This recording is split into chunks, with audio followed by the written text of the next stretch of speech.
To inspire yourself to never find yourself in that situation again. Today is day 49 of my 100 days of consistency. And here's the exact quote you need to hear today. Turn your wounds into wisdom. May mga pagkakataon sa buhay natin na talaga magfe-fail tayo, lalagpak tayo, lalagapak tayo, and sometimes nasusugatan tayo emotionally, physically, or kahit anumang sugat ng nakaraan.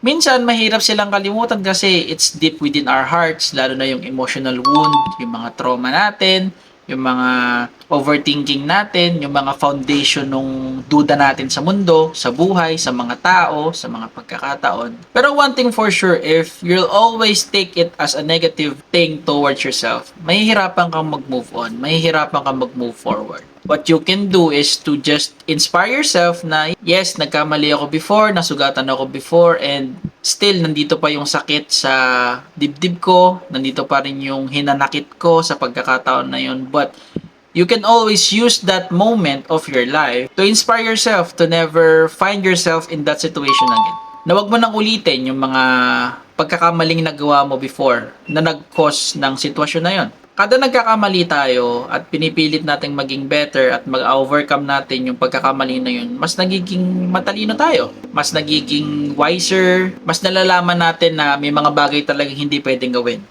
May mga bagay na kailangan talagang gawin. Kasi part yun ng journey mo, part yun ng buhay mo, part yun ng growth mo. Ako, towards this content creation journey, siguro ang hinanakit ko sa nakaraan is hindi ko siya tinuloy kasi wala namang nanonood. Pero hindi sapat yun na dahilan para hindi ko to gawin. Hindi yun sapat na dahilan para hindi ako magpatuloy ulit o mag-try ulit. I just did my best to think of a content na kaya kong gawin consistently, na alam kong magiging proud ako para sa sarili ko. Hindi na siya para sa ibang tao, para sa sarili ko na siya. Para after a year, next year, makikita ko sa memories ko, ito yung mga post ko before, ano na ba ako compared doon sa day na pinost ko yon.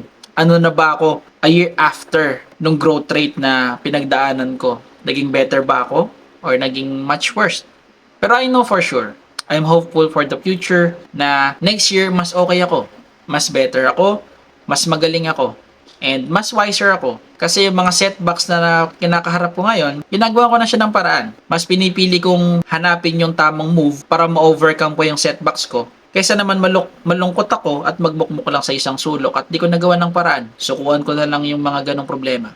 At that moment, alam ko nag-grow ako. Kaya dapat ikaw rin.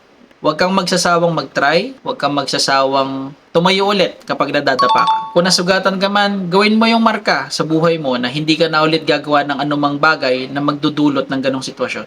Battle scars nga, ika nila.